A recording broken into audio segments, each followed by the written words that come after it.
Shalom anak muda, puji Tuhan kami boleh menyapa teman-teman semua yang hadir di ibadah online perdana TYC IFGF Duri. Kami mengucapkan selamat datang buat seluruh teman-teman anak-anak muda, anak-anak mudanya Tuhan yang ada di kota Duri ataupun yang di luar kota. Kami mengucapkan terima kasih dan selamat bergabung dalam ibadah online TYC IFGF Duri. Malam hari ini teman-teman kita mau rasakan hadirat Tuhan, bahkan kita mau memuji, kita mau bersuka cita, kita mau menyembah Tuhan. Mari kita lepaskan beban kita malam hari ini, karena di dalam hadirat Tuhan kita temukan kekuatan yang baru. Kita satukan hati kita mau berdoa. Kami mengucap syukur Tuhan, kalau malam hari ini Tuhan Yesus kami boleh ada, kami boleh berkumpul Tuhan lewat ibadah online Tuhan pada malam hari ini. Bapa yang baik dalam kerajaan surga, kami mengundang kuasa-Mu boleh hadir menjamah kami Tuhan. Puaskan kami, pulihkan kami, sembuhkan kami Tuhan Yesus. Karena kami percaya di dalam hadirat Tuhan kami temukan kekuatan yang baru. Terima kasih Tuhan. Ini rinduku, hasratku. Amin Tuhan. Lekat padamu Yesusku, ku tenggelam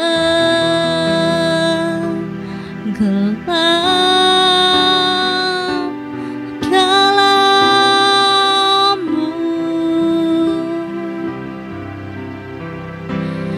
ku tersungkur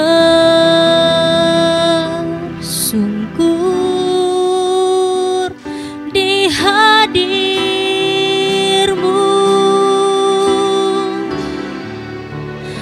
Bawaku Tuhan lebih dalam lagi, ku terhanyut di dalam kasih-Mu.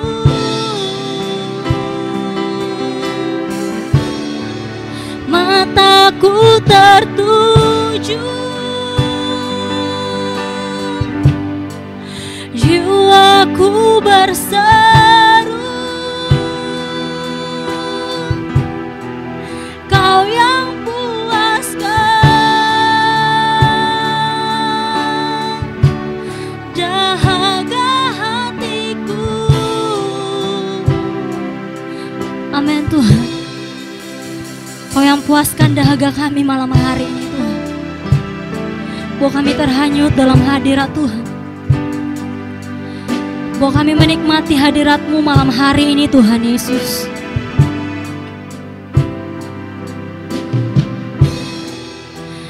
Ini rinduku,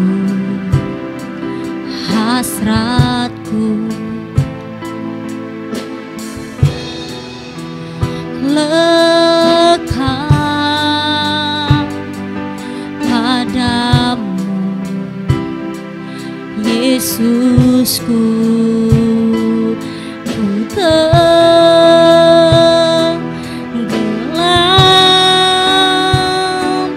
dalam-Mu,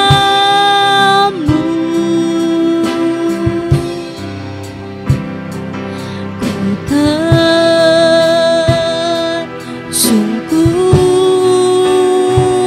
di hadir-Mu.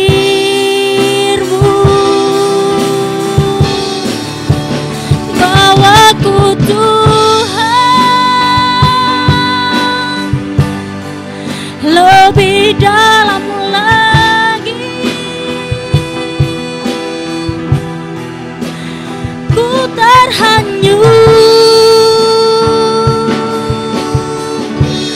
di dalam kasih-Mu.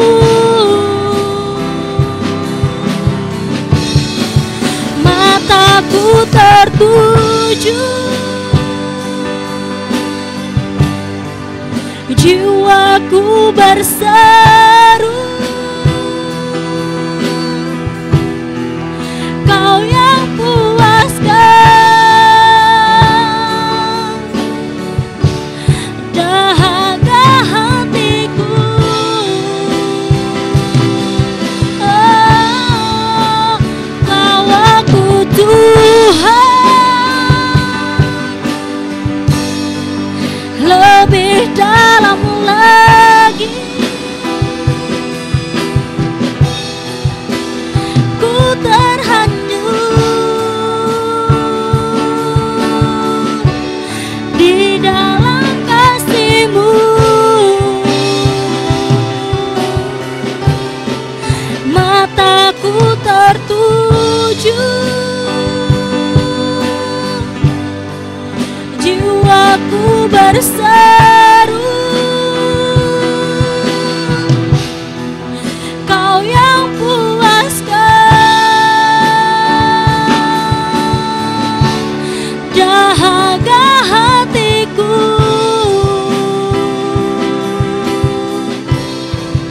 Kau yang puaskan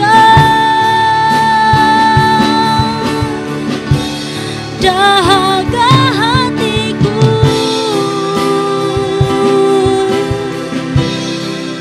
Kau yang puaskan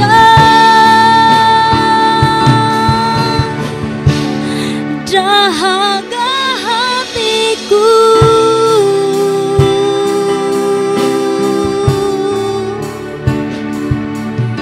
Terima kasih Tuhan, terima kasih Tuhan, Kau yang puaskan kami, Kau yang puaskan kami. Kalau malam hari ini Tuhan, kami datang kepadamu dengan hati yang hancur di dalam hadirat-Mu. Yesus Tuhan, Kau baik bagi kami, Kau baik bagi kami. Yesus, haleluya,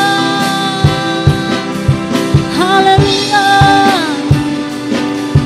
Terima kasih Tuhan, terima kasih Tuhan. Siapakah kami ini Tuhan? Jadi biji mata-Mu, berharga di mata-Mu, Kau punyaan-Mu. Yesus, Kau yang sediakan kebutuhan kami, Kau yang sediakan keperluan kami. Kau Allah yang ajaib. Terima kasih Tuhan, oh terima kasih Tuhan. Glory bagi nama-Mu, Yesus Tuhan. Yesus Tuhan, Kau kekuatan bagi kami. Oh Yesus, kalau malam hari ini Tuhan Yesus, kami datang dengan hati yang hancur. Kalau malam hari ini Tuhan, kami datang dengan beban kami Tuhan Yesus. Kami percaya Tuhan, ketika kami masuk dalam hadirat-Mu, ketika kami menghampiri tahta-Mu yang kudus Bapa, kami memperoleh kekuatan yang baru. Kami mendapatkan kekuatan yang baru Tuhan. Ketika kami datang dengan air mata, kami akan pulang dengan sukacita Tuhan. Sebab Engkau sahabat kami, sebab Engkau sahabat yang selalu mengerti bahasa tetesan air mata kami Tuhan. Puaskan kami malam hari ini Tuhan, puaskan kami Tuhan. Yesus Tuhan, terima kasih. Sebab Engkau Allah yang setia, Engkau Allah yang setia dalam kehidupan kami Bapa, yang tak pernah tinggalkan kami Tuhan. Haleluya Tuhan, Allah yang setia, Yesus Tuhan, sahabat yang baik, Bapa yang tak pernah meninggalkan kami sedetik pun. Oh Tuhan Yesus, haleluya. Kaulah gunung batu kami, keselamatan kami Tuhan, kota benteng kami Yesus. Terima kasih, terima kasih, terima kasih buat kebaikan-Mu Tuhan dalam hidup kami. Kami ini Tuhan, anak-anak-Mu Tuhan, kepunyaan-Mu, kesukaan-Mu. Puaskan kami Tuhan, puaskan hati kami Bapa, Engkau yang setia. Haleluya. Terima kasih Tuhan, terima kasih buat kebaikan-Mu Tuhan yang tidak pernah mengenal waktu Tuhan Yesus. Ketika kami tinggalkan Tuhan, Engkau Bapa yang selalu setia menunggu kami pulang kepadamu Bapa, datang kepadamu Tuhan Yesus. Terima kasih Tuhan. Kalau malam hari ini kami mau bersuka cita, kalau malam hari ini kami mau bersorak-sorai Tuhan, kami mau menari, kami mau memuji Tuhan dengan hati kami, dengan tarian kami, sebab Engkau Allah yang sanggup, yang selalu menyediakan apa yang kami butuhkan Tuhan. Terima kasih Tuhan Yesus. Terima kasih Tuhan. Kami mengucap syukur hanya di dalam nama anak-Mu Tuhan Yesus Kristus. Haleluya. Amin. Malam hari ini kita mau bersuka cita buat Tuhan kita, amin. Sebab Tuhan kita adalah Allah yang sanggup, yang menyediakan apa yang tidak pernah kita pikirkan. Mari kita bersuka cita, kita angkat satu lagu pujian kita, Allah sanggup. Haleluya.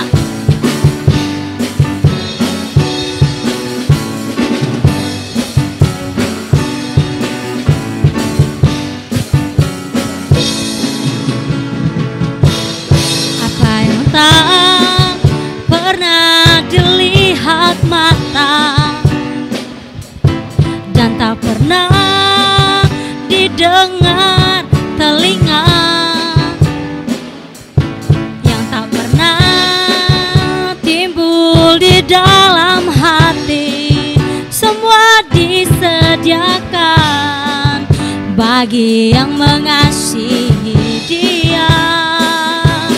Allah sanggup melakukan segala perkara, dulu, sekarang, dan selamanya. Kuasanya tidak berubah. Allah sanggup melakukan segala perkara, dulu, sekarang, dan selamanya. Kuasanya tak berubah. Allah kita Allah yang sanggup, amin. Mari kita bersorak-sorai bagi Tuhan.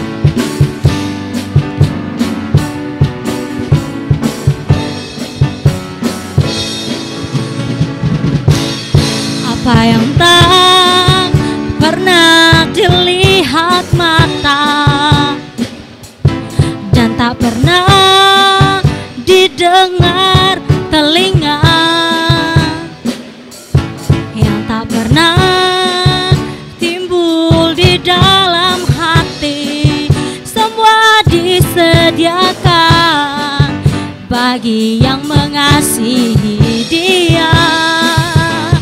Allah sanggup melakukan segala perkara, dulu, sekarang, dan selamanya. Kuasanya tidak berubah. Allah sanggup melakukan segala perkara, dulu, sekarang, dan selamanya. Kuasa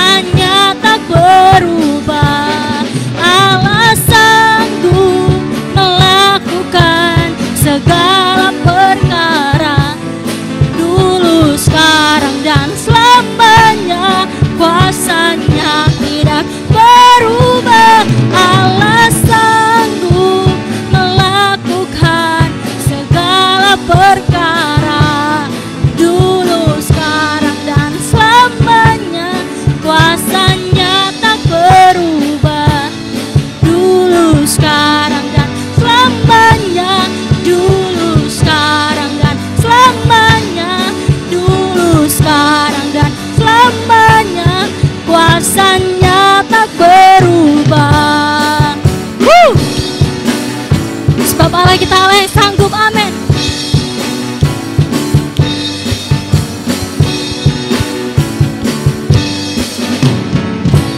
Haleluya.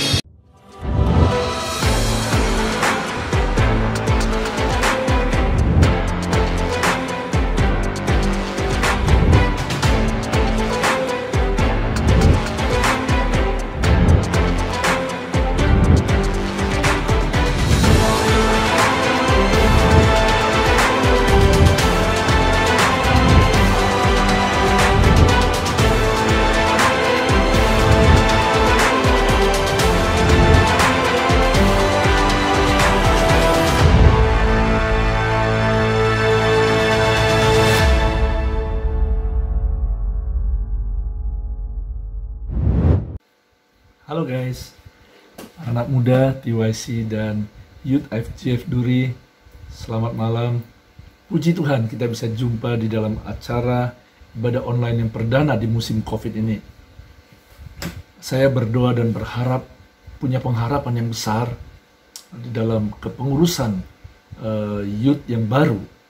Akan terjadi banyak kemajuan, peningkatan, bahkan terobosan. Ya, saya mengucapkan Selamat melayani Tuhan, dan mari kita dukung sama-sama mereka supaya kita semua anak-anak muda yang ada di Duri dan juga di satelit boleh mengalami kemajuan, bangkit bersama-sama.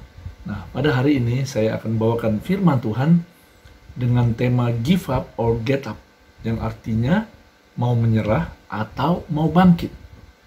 Nah, saudara, saya percaya firman ini akan menjadi berkat yang indah buat kita semuanya. Mari kita tundukkan kepala, kita mau berdoa. Bapa yang baik, terima kasih Tuhan buat kesempatan bisa bersama-sama di dalam ibadah online IFGF Youth TYC Duri. Kami bersyukur Tuhan, walaupun kami dipisahkan oleh tempat, tapi kami dipersatukan oleh Roh Tuhan. Dan saat ini Tuhan, kami mohon supaya Roh Kudus membukakan hati dan pikiran kami supaya kami boleh mengerti kebenaran firman-Mu. Biarlah singkapkan dengan roh hikmat dan pewahyuan. Urapi hamba-Mu Tuhan, dan urapi semua anak-anak muda yang menyaksikan pada malam hari ini. Terima kasih Bapa, segala puji dan hormat bagi-Mu. Dalam nama Yesus kami berdoa. Amin. Wah, saudaraku, saya mau angkat satu cerita tentang Gideon. Ya, semua kita sudah tahu cerita tentang kepahlawanan Gideon. Nah, ada beberapa ayat-ayat dalam pasal demi pasal. Ceritanya panjang tapi saya singkatkan. Tapi saya mendorong Anda nanti membaca kembali di rumah. Pelajari bagaimana tentang kisah kepahlawanan Gideon yang luar biasa. Nah, kalau saudara ada Alkitab, silakan buka Hakim-Hakim pasal 6. Ayat 1-18, tapi saya akan buat summary-nya. Ayat 1 dan 2 dikatakan orang Israel melakukan dosa, sebab itu Tuhan mengizinkan mereka dijajah oleh orang Midian selama 7 tahun lamanya. Orang Israel trauma, ketakutan, dan bersembunyi. Saudara, kita belajar di sini bahwa kalau kita berbuat dosa seperti orang Israel, maka Tuhan mengizinkan sesuatu supaya mereka bertobat, ya. Ada kejadian di mana mereka dijajah selama 7 tahun oleh bangsa Midian yang kejam. Nah, mereka ketakutan, trauma. Pasal 6 ayat 3 dan 4 dikatakan orang Israel ditindas oleh orang Midian sehingga orang-orang dari sebelah timur dan memusnahkan hasil tanah dan merampas bahan makanan, domba, lembu, dan keledai mereka. Jadi orang Midian dan orang Amalek ini sewaktu-waktu datang dan mereka merampas semua hasil tanah dan bahkan domba, lembu, dan keledai mereka diambil. Jadi ini sangat merugikan kepada orang Israel. Hakim pasal 6 ayat 5-8, orang Midian dan orang Amalek sering menyerang dalam jumlah yang sangat banyak, datang untuk memusnahkan, sehingga orang Israel sangat melarat. Lalu berserulah orang Israel kepada Tuhan, dan Tuhan mendengar. Lalu mengutus seorang nabi kepada orang Israel untuk membawa pesan pembebasan, menegur bangsa Israel karena dosa mereka, dan berjanji akan membebaskan mereka. Nah, ketika orang Midian dan orang Amalek datang menyerang, sehingga orang Israel sangat melarat. Ya, orang yang dijajah itu melarat hidupnya. Karena mereka bekerja keras tapi untuk diambil dan dirampas. Lalu orang Israel berdoa sungguh-sungguh pada Tuhan. Mereka menyesal, bertobat, dan puji Tuhan, ya Tuhan mendengar. Nah, ini satu pelajaran juga. Kalau kita hidup dalam dosa, kemudian kita banyak masalah, sakit, gagal, dan sebagainya, segeralah bertobat, minta ampun pada Tuhan, dan berdoa. Maka Tuhan menjawab. Dan dikatakan sini, Tuhan berjanji akan membebaskan mereka. Nah, ayat 11 dan 12, ini penting sekali. Coba kita perhatikan, saudara. Malaikat Tuhan menjumpai Gideon yang sedang mengirit gandum di tempat persembunyian. Malaikat Tuhan menampakkan diri dan berfirman, Tuhan menyertai engkau, ya pahlawan yang gagah berani. Wow, saya sangat senang dengan kalimat ini. Saya buat warna merah. Saudara, catat di Alkitab. Dikatakan malaikat kepada Gideon yang sedang ketakutan, yang minder, yang merasa hidupnya sia-sia, percuma selama 7 tahun hidupnya nggak berarti, masa depan suram. Dengarkan, malaikat Tuhan berkata kepada Gideon, Tuhan menyertai engkau, ya pahlawan yang gagah berani. Ini kata-kata nubuatan, saudara. Gideon waktu itu belum berbuat apa-apa. Dia bukan pahlawan.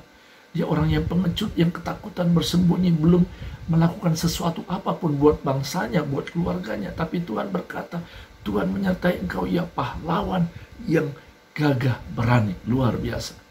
Nah, ayat yang ke-13 sampai 16, Gideon menemukan jati dirinya. Dia berdebat, Tuhan, mengapa ini menimpa kami? Mana perbuatan ajaib Tuhan, mengapa kami dijajah oleh orang Midian, sudah 7 tahun kami melarat.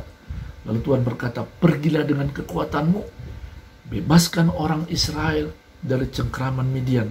Aku mengutus engkau. Lalu Gideon berkata, ini kata-kata orang yang pesimis, saudara. Kaumku yang paling kecil di antara suku Manase, dan aku pun yang paling muda di antara kaum keluargaku. Ini orang-orang yang sedang trauma, ingat kegagalan masa lalu. Firman Tuhan ayat 16, akulah yang menyertai engkau, sebab itu engkau akan memukul kalah orang Midian itu sampai habis. Wow, luar biasa janji Tuhan kepada Gideon. Dan itu membangkitkan iman Gideon. Itu membuat Gideon jadi percaya diri bahwa Tuhan menyertai dia, bahwa Tuhan mau memakai dia dan timnya untuk menjadi pemenang, menjadi pahlawan.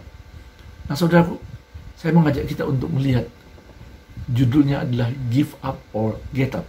Ada 3 alasan untuk menyerah. Ada 3 alasan yang kebanyakan orang-orang sehingga mereka menyerah. Yang pertama, musuh terlalu kuat. Sama seperti Gideon dan bangsa Israel. Mereka berpikir bahwa bangsa Midian, bangsa Amalek terlalu kuat. Kita nggak bisa melawan mereka. Mereka datang berbondong-bondong. Mereka terlalu hebat. Nah, itu saudaraku, ini menunjukkan apa? Orang yang membesar-besarkan masalah, fokus kepada problem. Di musim COVID ini banyak orang yang fokus kepada problem. Wah, kena PHK. Waduh, ini ekonomi lagi resesi, bisnis lagi bangkrut, nggak bisa ngapa-ngapain. Pelayanan juga nggak bisa ngapa-ngapain, gereja lagi tutup, tidak bisa ibadah di gedung. Nah, ini saudaraku, mereka fokus kepada masalah. Kenapa banyak orang menyerah? Karena fokus kepada masalah. Ya, ngomongnya aduh. Nah, orang yang ini gampang menyerah, yaitu karena fokus kepada problem yang besar, ngomongnya aduh, problem, kesulitan. Nah, yang kedua, alasan kedua kenapa orang menyerah, kami tidak berdaya. Artinya mereka fokus kepada dirinya sendiri, kelemahannya, kekurangannya, ketidakberdayaannya. Nah, waktu itu orang Israel tidak berbuat apa-apa. Mereka menyerah, mereka sudah pasrah dalam hidup. Wes nasib, kenapa? Kami tidak berdaya. Setiap kami bekerja, melakukan, mengumpulkan hasil ternak kami, semua diambil. Sekarang kami nggak punya apa-apa. Kami lemah. Kami orang yang dijajah. Itu saudaraku ya. Kenapa orang menyerah? Karena fokus kepada dirinya. Aku kurang pendidikan. Aku nggak punya paket, nggak bisa ikut ibadah online. Nah, sering begitu saudaraku ya. Nggak punya Android, nggak punya transportasi, nggak punya teman. selalu melihat kekurangannya. Nah, orang seperti ini gampang menyerah, saudara. Ngomongnya, aduh, nggak bisa apa-apa. Nah, anak-anak muda, saya menantang saudara, apakah selama ini saudara sering menyerah? Kenapa? Karena melihat keberadaan diri saudara. Mungkin saudara dulu pernah dibully oleh orang tua atau teman atau guru dengan kata-kata yang menjatuhkan, sehingga saudara patah semangat dan saudara pegang kata-kata itu dan berkata, wah, aku ini memang orang yang lemah, aku ini orang yang tidak punya apa-apa. Nah, saudara, yang ketiga, kenapa orang menyerah? Yaitu keadaan tidak berubah. Orang Israel selama 7 tahun dijajah dan hidupnya sudah begitu, jadi rutin. Mereka sudah menganggap memang itulah kehidupan, yaitu dijajah. Nah, saudara, ada satu ilustrasi. Saudara pernah lihat sirkus, ada gajah yang biasanya diikat dengan rantai kakinya. Nah, kalau saudara perhatikan, kadang-kadang gajah itu diikat dengan rantai yang kecil. Nah, saudara berpikir, kenapa ya gajah ini yang kakinya segede pohon kelapa, kenapa nggak sekali sentak aja rantainya putus dan dia bisa lari? Ada ceritanya, saudara. Nah, waktu gajah masih kecil, masih bayi, ya pawangnya itu mengikat dengan rantai yang kecil. Jadi walaupun dia berusaha berjuang melepaskan diri, nggak bisa karena kakinya kecil, tenaganya kecil. Sampai suatu saat kakinya luka dan akhirnya dia bilang begini, wah, sudah ratusan kali ku coba, nggak bisa juga keluar. Ku coba sekali lagi, dan kalau nggak bisa berarti memang sudah nasibku begini. Dan dia coba, kakinya terluka, dia tidak bisa lepas dari rantainya. Dan dia berkata dan tertanam dalam pikirannya, wis nasib.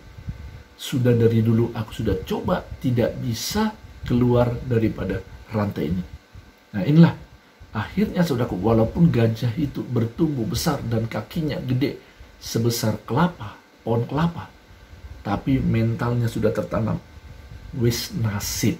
Saudaraku, anak-anak muda, jangan sampai tertanam atau terpatri dalam pikiran saudara, wis nasib, aku nggak bisa maju, wis nasib, aku tidak bisa berhasil, wis nasib, pelayananku tidak bisa berkembang karena memang dari dulu begitu, sudah dari sononya.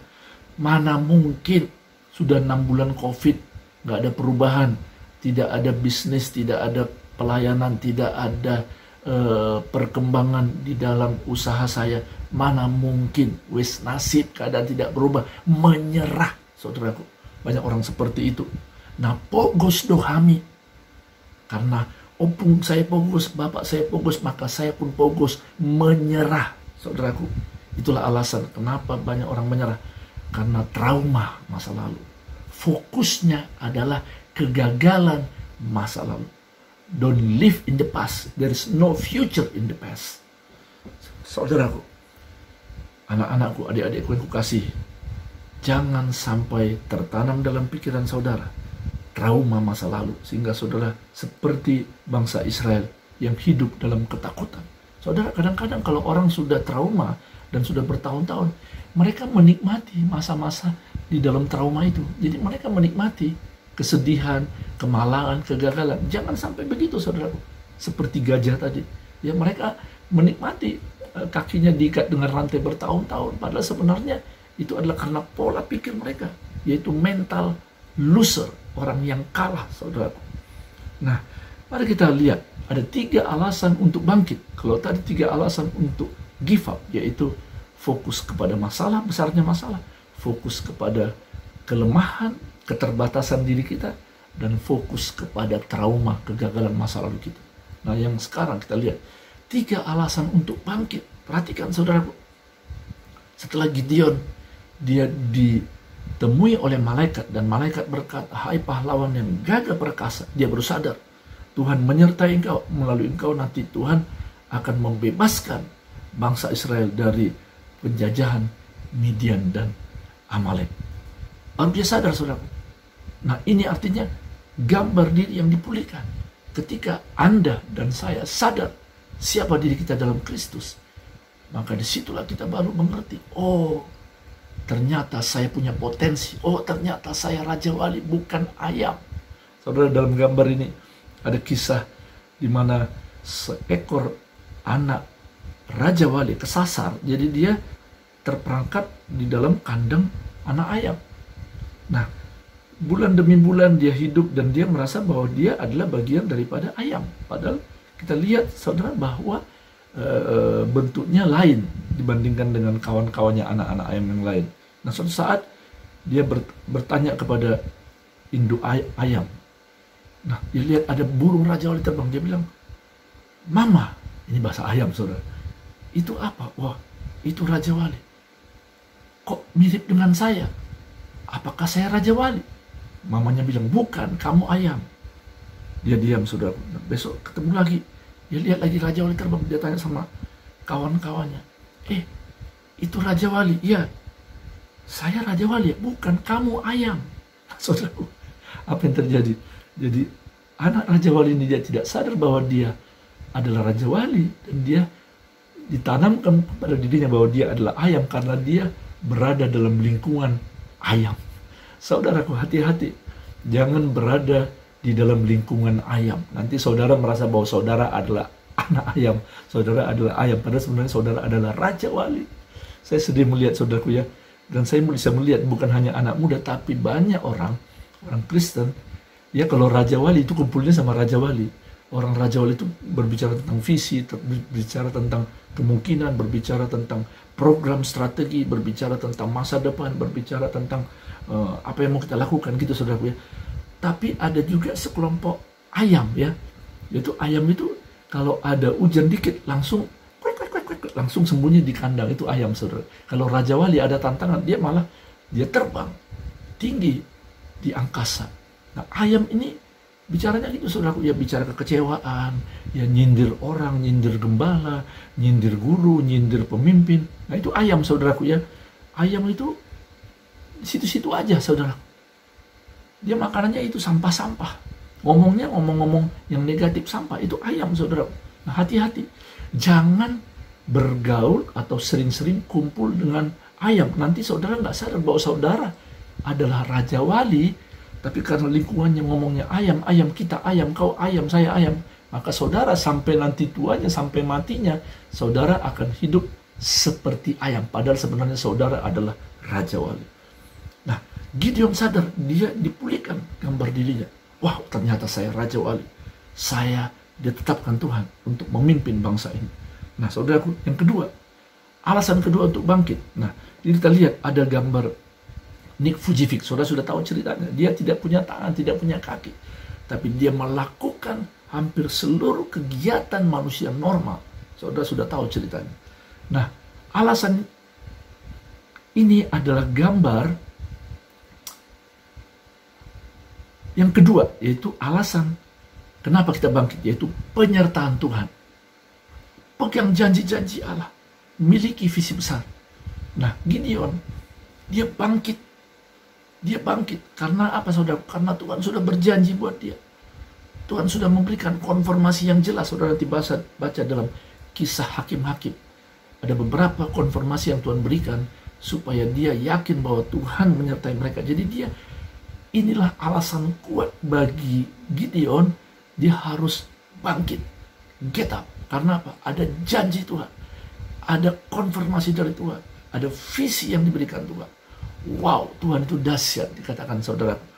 Jadi kenapa alasan ini fokus kepada Tuhan? Ini menjadi alasan Gideon untuk bangkit. Nah, saudaraku, saudara harus bangkit dari keadaan keterpurukan. Saudara harus bangkit dari kegagalan. Alasannya adalah karena saudara punya janji-janji Tuhan. Saudara punya janji-janji Tuhan yang luar biasa. Nah, yang ketiga, kenapa kita harus bangkit? Karena Anda dan saya adalah agen perubahan. Saudara dan saya adalah agen perubahan untuk melakukan perubahan. Sama seperti Gideon, saudaraku.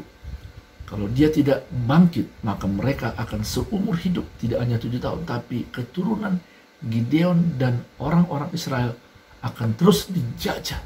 Dan yang terjadi adalah penyesalan. Dari keturunan demi keturunan demi keturunan terus dijajah. Tapi Gideon mengambil keputusan yang tepat. Dia mau bangkit dan dia mau melakukan perubahan. Jadi saudara, dalam kisah hakim-hakim dikatakan dia merobohkan berhala orang tuanya, walaupun dia dulunya penakut, dia berani. Kemudian dia mengumpulkan orang-orang Israel, pasukan Israel, untuk bersiap-siap menghadapi pasukan Midian yang jumlahnya 120.000 orang. Nah, ketika itu dikumpulkan pertama 32.000 orang. Sebenarnya itu masih kurang, saudaraku, tapi Tuhan bilang terlalu banyak 32.000 orang. Aku ingin supaya engkau menyuruh mereka yang takut untuk pulang. Jadi Gideon berkata, barang siapa yang takut silakan pulang. Saudaraku, jadi ada sekitar 22.000 orang disuruh pulang karena mereka takut. Ternyata Tuhan membutuhkan orang-orang yang berani. Tinggallah 10.000 orang. Tuhan bilang terlalu banyak. Disaring lagi, tinggal hanya 300 orang. Bayangkan saudaraku, Gideon hanya dengan 300 orang bertarung, berperang menghadapi bangsa Midian Amalek yang jumlahnya 120.000 orang. Wow, tidak seimbang. Tapi lihat saudaraku, Gideon berani karena dia tahu siapa dirinya di hadapan Tuhan. Karena dia sudah punya pegangan janji Allah. Dan ketiga, dia ingin supaya terjadi perubahan nasib buat bangsanya.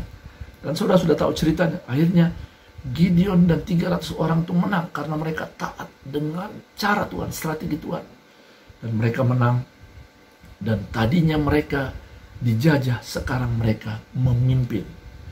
Tadinya mereka melarat, sekarang hidup mereka diberkati Tuhan.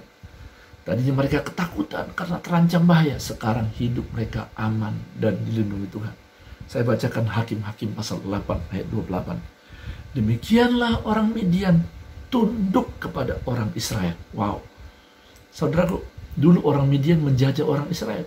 Tetapi setelah terjadi perubahan, setelah mereka dikalahkan oleh bangsa Israel yang dipimpin oleh Gideon dengan hanya 300 orang, mereka tunduk kepada orang Israel dan tidak dapat menegakkan kepalanya lagi. Maka amanlah negeri itu selama 40 tahun. Saudara, lihat. Gideon mengambil keputusan yang tepat dan dia sebagai agen perubahan sehingga nasib mereka berubah total. Tadinya melarat dijajah, sekarang mereka makmur, diberkati, dan mereka memimpin selama 40 tahun. Saudara, saya mau katakan, masa depan IFGF Duri, khususnya Youth dan TYC-nya, itu tergantung kepada Anda. Anda, saudaraku, yang menyaksikan program ini. Tergantung kepada Anda. Andalah sebagai agen perubahan. Andalah yang akan meneruskan tongkat estafet. Kami yang tua-tua ini, sebentar lagi, ya, kami tidak bisa terus sebab usia juga akan berjalan terus. Tetapi saudara yang masih muda-muda, saya bersyukur saudaraku ya, kepengurusan yang baru ini ada perubahan ya. Mungkin saudara terkejut, ada anak-anak yang masih umur 15-16 tahun, remaja, ikut di dalam kepengurusan. Ada orang-orang yang masih pengalamannya masih muda, masih baru, ikut dalam pengurusan.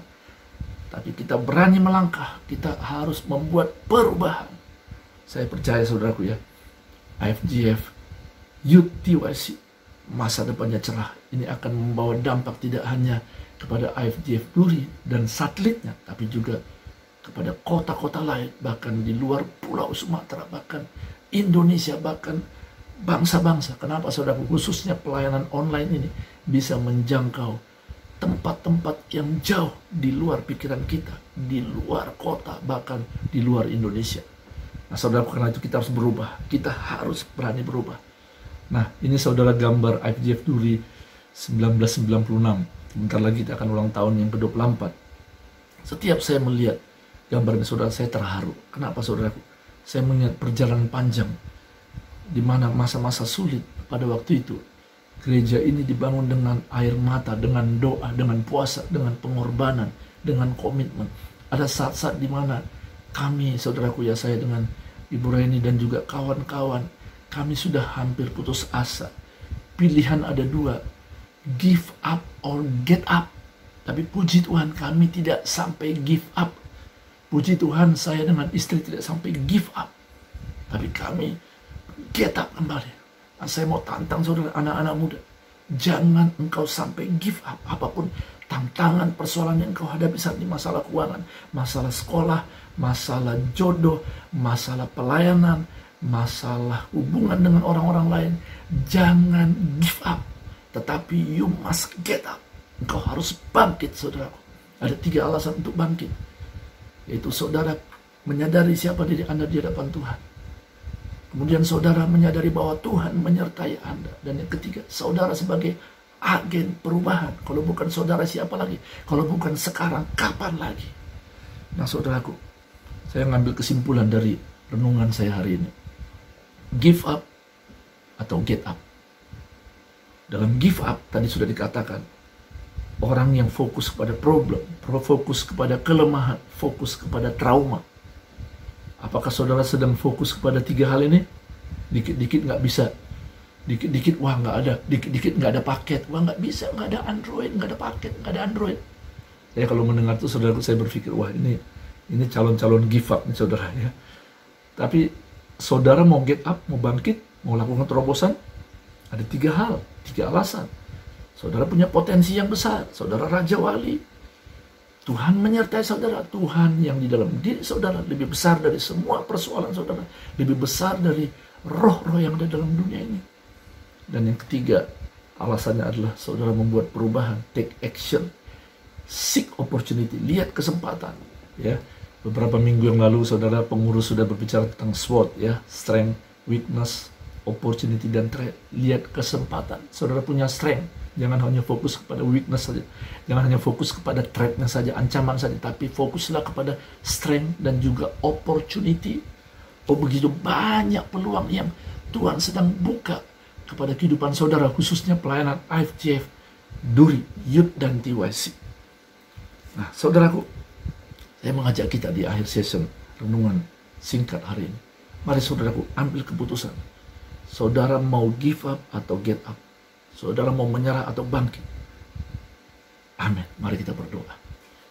Saudara, yang hari ini ketika saudara mendengarkan firman Tuhan, tapi hati saudara tergerak untuk mau bangkit dari keterpurukan. Saudara mau bangkit dari kegagalan.